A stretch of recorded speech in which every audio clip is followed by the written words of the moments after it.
see the way that he looks at you and love you and the laughter in his eyes. He's patient, he's kind, and I believe he can be your calm in the storm.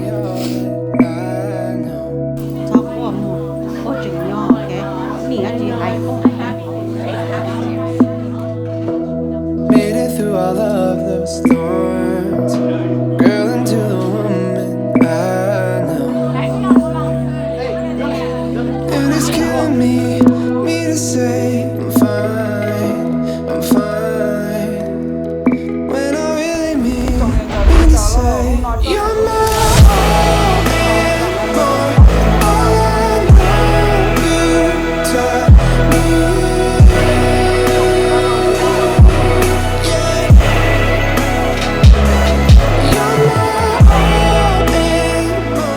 Work through those challenges, the good time and hard times, and be patient with each other. And the whole family's excited. So, one thing Dad wants to say is, marriage is a work in progress. Continue to work together and let your love grow. And hopefully we get to see baby soon.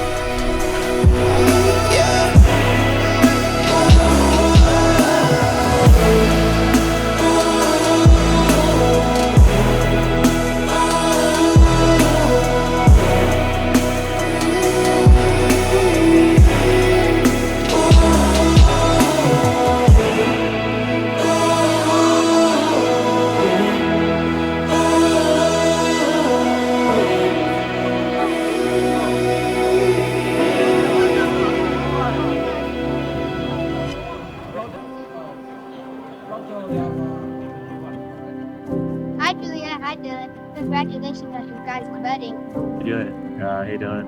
Congrats. I don't know. Kind of feel surreal.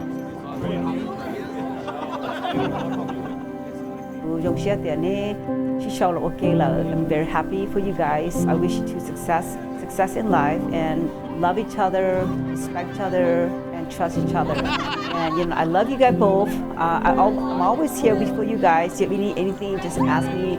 Don't be afraid to ask me, okay?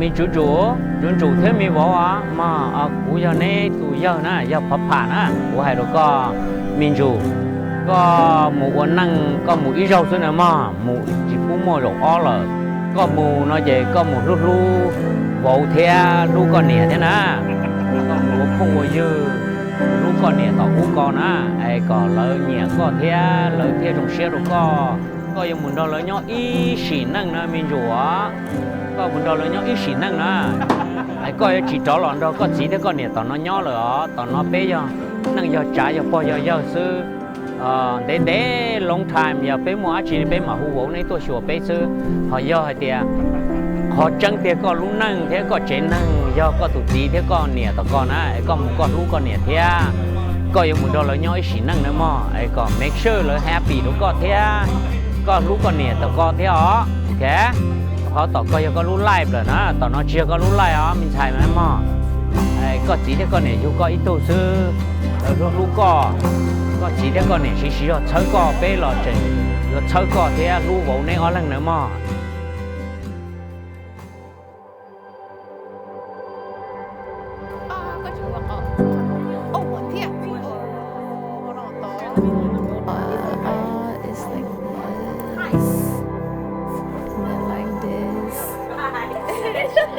Oh my gosh.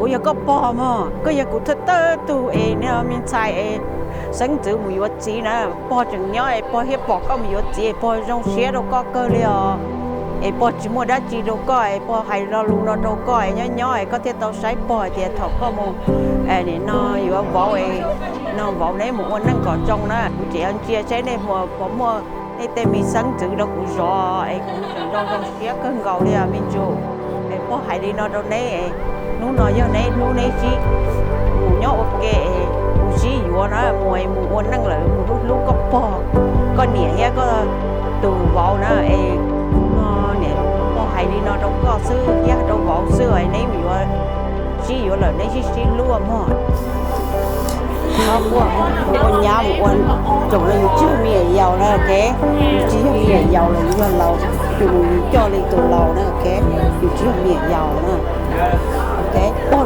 lúc có cái chọc qua mà có chừng nhau cái nỉ chỉ hay không cái I know you do great. You're so caring. You love everyone, you know, and I want you to continue that with Ball's family.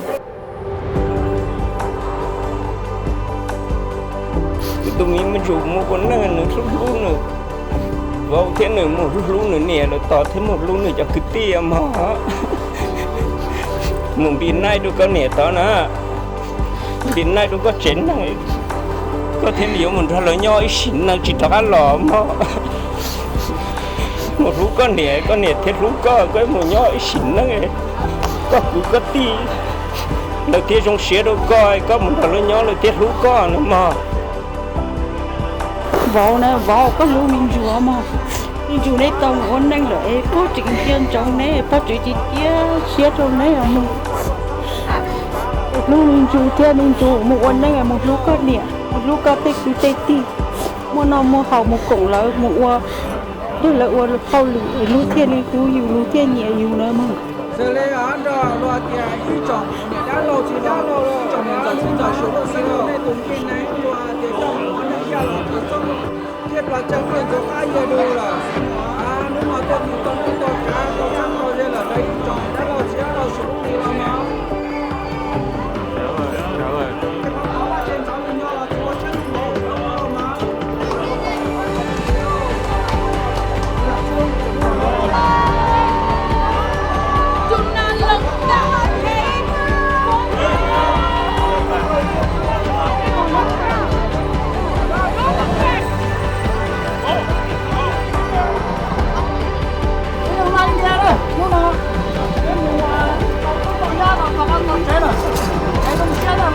cái nó sụt lò là cái nó này